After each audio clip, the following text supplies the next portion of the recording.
accomplishing a world-class feat in a world-class venue, moving every muscle for 21 and a half hours straight, day and night. Swimming through dense fog and jellyfish, fighting hypothermia in water barely above 60 degrees, temperatures in which most people would be given about 8 hours to survive, executing more than 75,000 strokes, being propelled through one of the busiest shipping lanes in the world. A total distance of 44 miles, the distance from England to France and back. His name is Dave Parcells. If he makes it, he will become the 16th person in the world, the 4th American, and at age 44, the oldest person ever to double-cross the English Channel.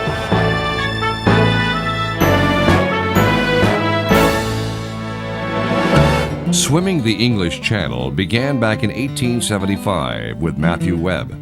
A bust of his likeness looms like a sentinel over the harbor that was the birthplace of this phenomenon. Historically, some 600 people out of thousands who have tried have actually succeeded. Marcella McDonald was the first American woman to double-cross the English Channel. A little lady over there put the idea of me swimming a double crossing from England to France and then back to England, because no American woman had done it yet. And for the next 7 years, I've been trying it, and after my 4th try, I completed the double last year. Dover, England, the mecca for swimmers who want to challenge themselves by pitting their bodies and wills against the forces of nature. Claudio Pleat, a world-class professional swimmer, is coaching a potential channel swimmer. This is such a long swim, and you don't see no England, no France, no land at all when you are in the middle. Only those big boats crossing. Water is very cold, and that's make the channel probably one of the toughest swim in the world. Like many swimmers call it the Himalaya, the Everest of marathon swimming. Each summer, dozens of people from all over the world make their way to this English shipping port to beat the odds. On any given day, you can see swimmers warming up by swimming the waters of the harbor, getting in last-minute training for the big crossing.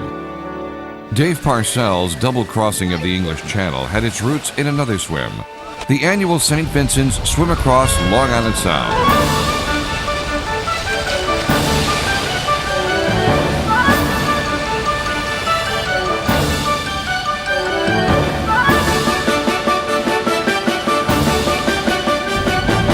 Each year for the past several years, groups of people have gathered to make the 15-mile swim from Port Jefferson, New York to Black Rock Harbor in Bridgeport. The swim is the signature event of the fundraising effort at St. Vincent's Medical Center to raise money for cancer preventive and cancer patient assistance programs.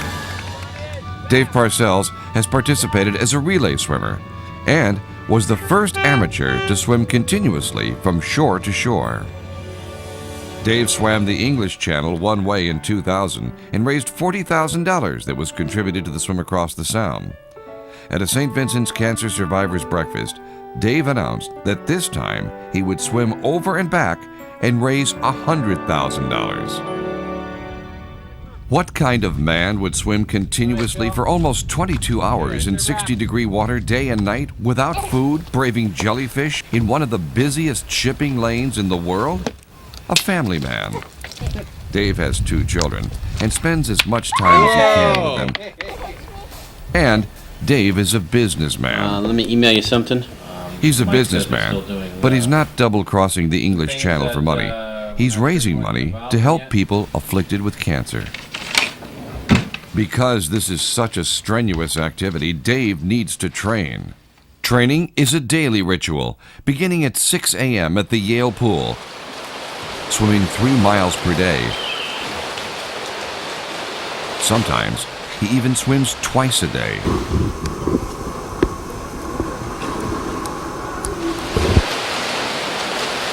His coach is in awe of Dave's ability to focus.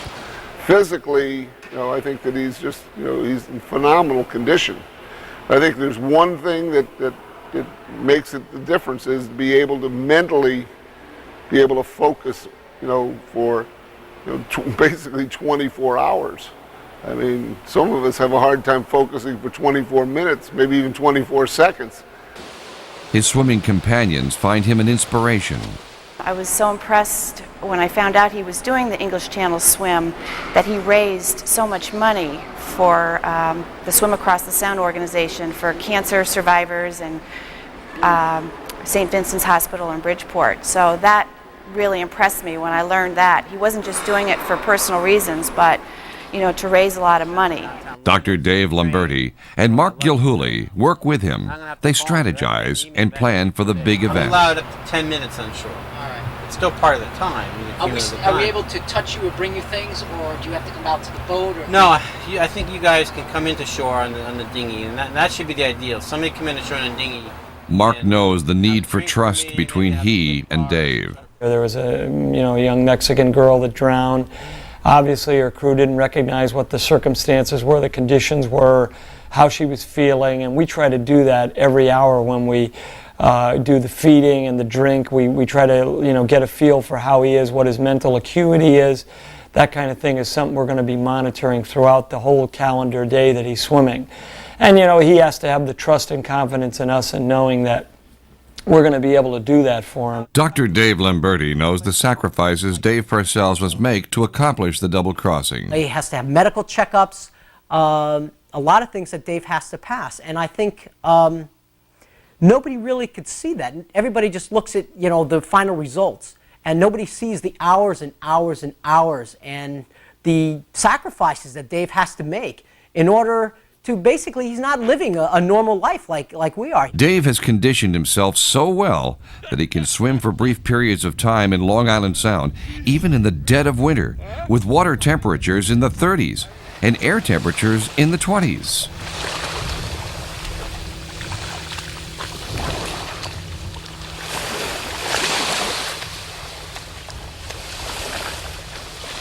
The training is complete and the objective is clear. Swim from Dover, England, across the English Channel to Cape Grenade, France, turn around and swim right back to England. A distance equivalent to a little more than that between New Haven and Hartford.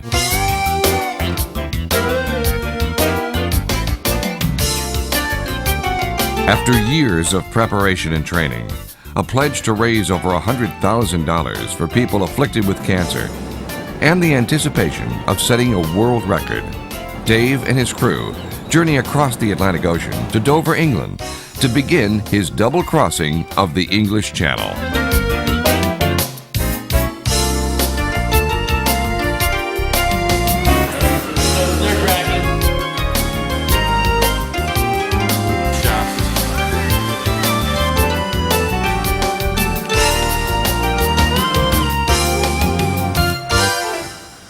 There are several swimmers that congregate at the Churchill Hotel, who all seem to know each other's intentions.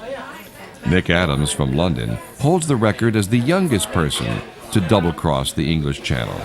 The night before the swim, a final planning session is held at a pub called the White Horse. The gathering is referred to as the Last Supper. We'll make sure that we feed him every half hour.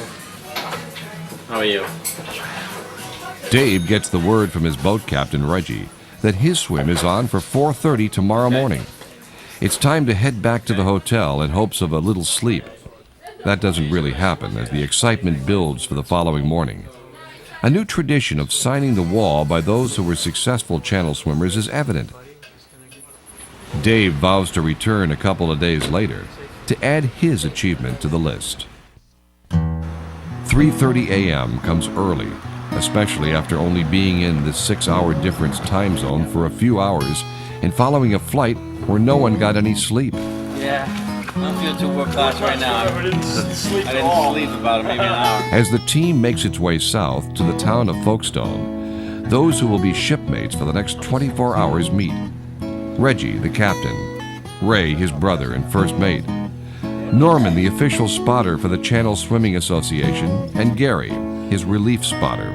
After reports of an early collision by the Coast Guard and a rather apparent thick fog, Reggie announces they'll try later that day. The group returns but doesn't get much sleep. As it turns out, the fog is a blessing in disguise, as Dave is unable to get his usual concoction to drink during the swim and tries something new. While testing it, he becomes sick. He is able, however, to get the proper powders to mix before the next attempt that afternoon. As the group assembles later in the afternoon at the Churchill Hotel, they meet up with a young man from Texas named Jason. When Jason was quite young, he attempted to swim the English Channel. He didn't make it completely across and vowed he would return to try again. At a time in his life when he was most active, however, he met with a serious auto accident that left him a paraplegic. After years of therapy and training, and given certain allowances, he was back to meet an even greater challenge this time. Afternoon rolls around, and this time the group is ready to go. Reggie brings around the boat for everyone to get on.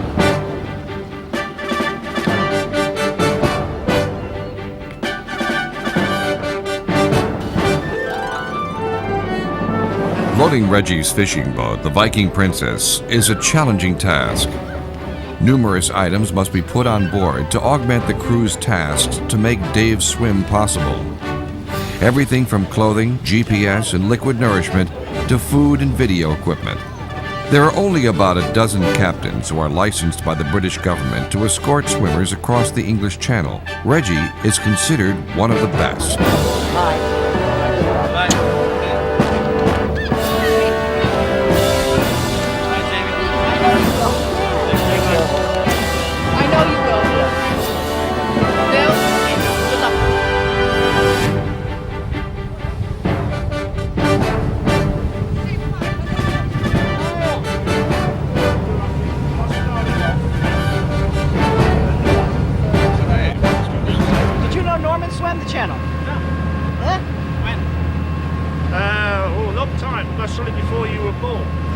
No, not that. No way.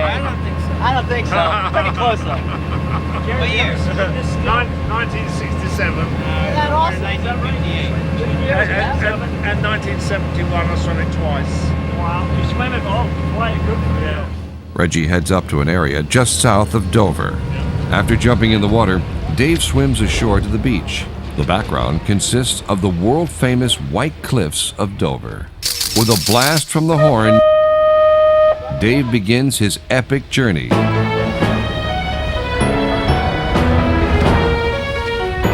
The all-important conditions are perfect.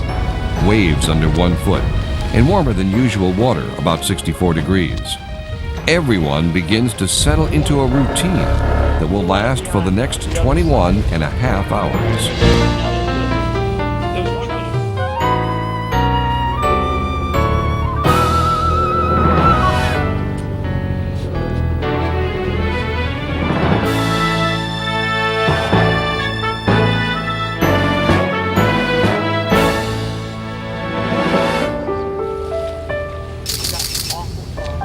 Although most of the weather conditions are quite favorable, there is still dense fog. Considering this is one of the busiest shipping lanes in the world, there is some concern about Dave's safety. Ships' horns can be heard, but the ships are little more than a ghost in the murky atmosphere. It's Norman's job to monitor every move Dave makes. At the moment, I understand he's stroking 66 strokes, and normally he would stroke at 60, and we're allowing him to get into the swim, thinking maybe at the moment the two-way he's a little bit psyched up and needs to calm down. So when we come to the feed, we'll actually tell him what stroke he's swimming at, and if he's happy with that, then he keeps on until he settles into his normal stroke. A ritual that will be repeated several times begins.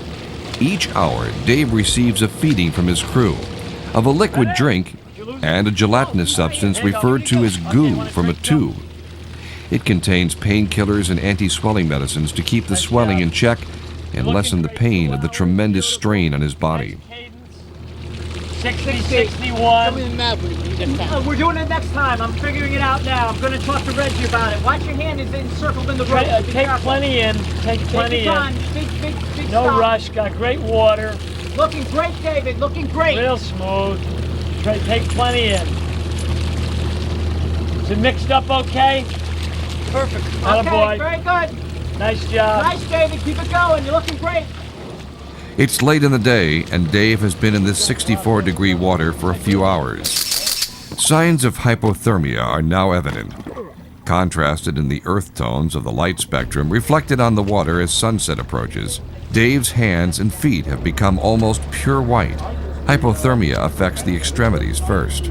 The average person wearing a swimsuit is given only a few hours to remain conscious in water in the 60-degree range. Depending on body fat, age, and level of physical fitness, many people would die of exposure within 8 hours in this water. The swimmers say the key to a successful swim is a good captain. Reggie captains the Viking Princess, and his brother Ray is the first mate. The captain must remain vigilant at all times. Well, my main job is to look after the swimmer all the time. Keep watch on the swimmer, make sure he's not deteriorating in any way, make sure he's healthy, and just that's the main job really, just keep an eye on the swimmer all the time.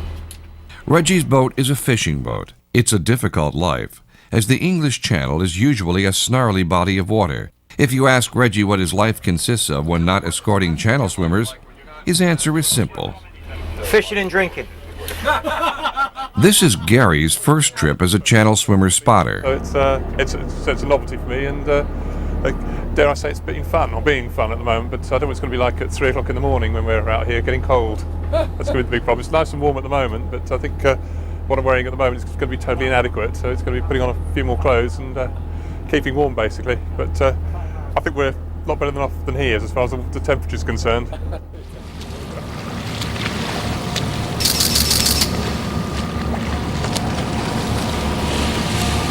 He likes to hear that there isn't much tide pushing him, and he knows he's going to have maybe a little bit shorter run to the first side, and that'll help a lot mentally. You know, mentally it's such a mental game, something like this. So the more positive thoughts we can put in his head, the better it is.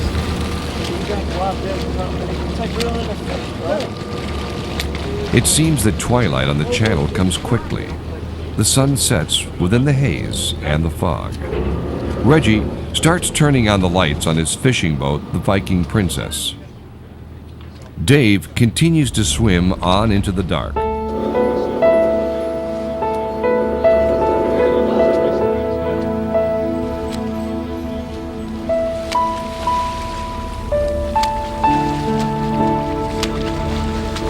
As the sky gets darker, lights of other boats begin to appear. Feedings and stroking continue as business as usual. The crew continues to be awake throughout the night. Hey, hold it. Hang tough, Beck. The crew members work as a team, counting strokes, mixing Dave's feeding concoction, and boosting his morale. Dave, where's the goat? Right here. We got it. Take a good drink. Get it down. There's two and Advil. go. Advil and go. Right on top. Take it up in. Take your time, babe. You did Drink great. it down good. You look tremendous. Yeah, I know. Hang Now, in what are there. you going to do? Maybe it'll only happen that time, and that'll be it. You're making very good progress, David. You're really Good great. for everybody. In great shape. So, next time I'll tell you where we are. But we wanted to do, we spent most of our time doing this. 4 hours. You look great. Okay, take care. Go in. Good job, David. Keep it going. A lot of floats and crap. This is kind of an experiment this time. This is the first time we've used this Powerade. Every other swim he's always had Gatorade and stuck with it. And today there was no Gatorade available in the supermarket, so we bought the Powerade, and so far it's worked good. He hasn't any trouble with it. He's digested it well, and it sounds like it's working, so that's good. The English Channel becomes dark and seemingly vacuous. The moon replaces the sun, shedding some light on the expanse of ocean between England and France. It's far from quiet, however, on this strait. Ships appear in all directions. There is life on board, passengers and cargo streaming back and forth between the island and the mainland. Almost all go unaware of the lone swimmer in the water, protected only by the accompaniment of a small fishing boat. Norman explains the strategy employed to use the tides to help Dave accomplish his double crossing. When it's coming down here, we need to be in a strong position to get down here before the tide starts to run northerly.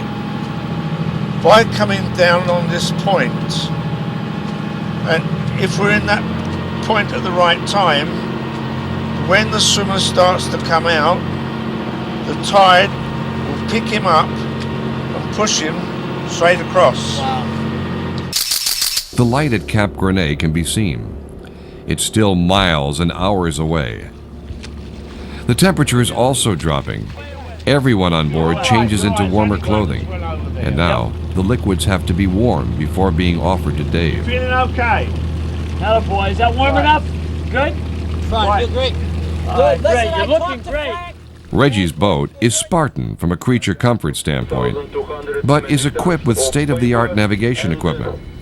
This proves to be invaluable in the dark and the fog. Finally, at approximately 3 a.m., Dave is within a few hundred yards of shore. The Viking Princess cannot proceed too closely to the rocky shore of France, so the crew board a smaller boat piloted by Reggie's crewmate, Ray. This part of the journey is particularly dangerous. According to association rules, the swimmer must proceed to solid land.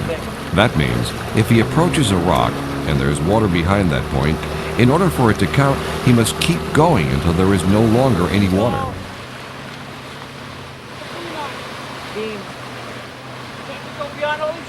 Yeah, just sit on the rock.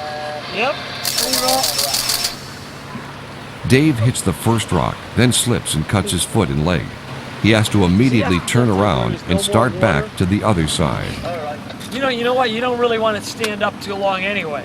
Because you're stiffing I'm not standing. up. No, I know, but I mean, even if you had a good stand. All right, well, Okay. Very good. what do you French. say we go back to England? I think Bravo! that's a Let's fucking go great back to idea. England! Let's go, baby. Hey, sir!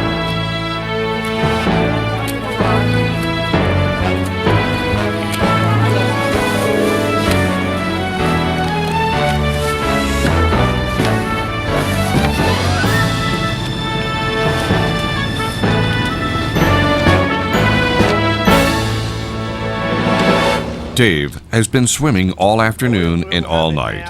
It's nearly dawn of day 2. 5 o'clock, 5:30. What time are we now? 4:40. 4:40, so about an hour and a half. The sky's lighting up over there now. Yeah, I saw that. It's beautiful. It begins to become lighter, and the sunrise is visible. Appearing out of the morning fog from every direction are ships that were not necessarily visible during the night. Some pass quite close and are larger than 2 football fields.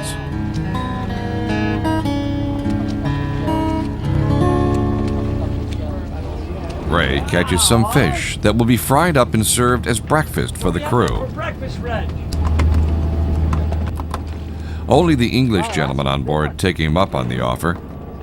The rest of the crew has been focusing on the swim and has eaten nothing since the voyage began. Dave has only consumed what has been given to him in regular feedings, which consists mostly of medication and a sports drink. Something that was not predicted has happened. The same tidal current that gave Dave a push towards England is now taking him way out of his way to the north. Great. You're about 6.5 miles off. Wait a minute, we just an hour and a No, half ago, what 7. happened is you got blown further You got blown further north. Yeah. But just hang in there. He said the current's We got not the coming ebb with tide. you. You're all right. We got the ebb tide going with us now, so you're going to be all right. Oh, right now we're at 17 hours, and this is the longest that he's gone in any swim. He's never swam beyond 12 hours before in an event, and it's kind of no man's land where we really don't know how he's going to react. But he still looks pretty good, and he's very strong-willed. So as long as he's in control of his faculties and he responds good when we talk to him, we know he's okay. Dave continues to swim, keeping his stroke rate between 59 and 64 strokes per minute. He has been keeping this up for over 18 hours.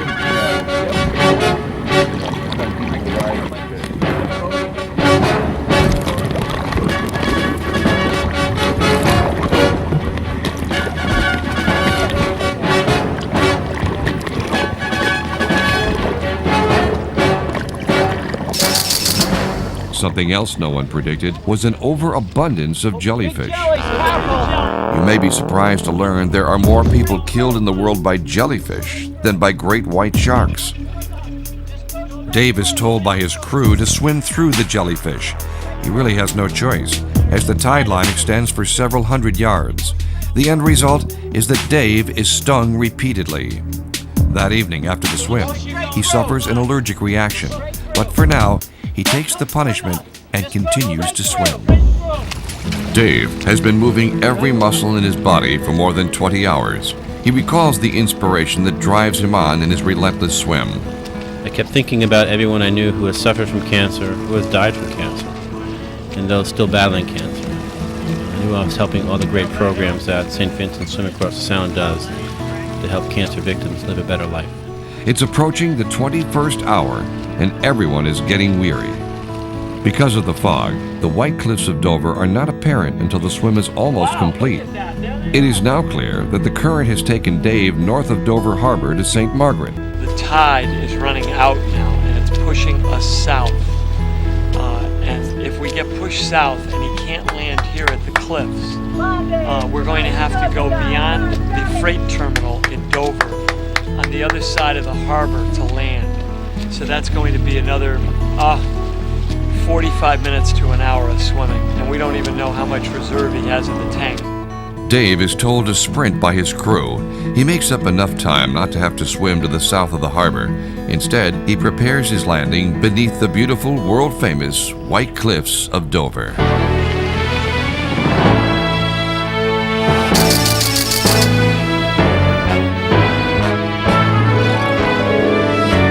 After 21 hours, 30 minutes, David Parcells enters the record books as the oldest person in history to double-cross the English Channel.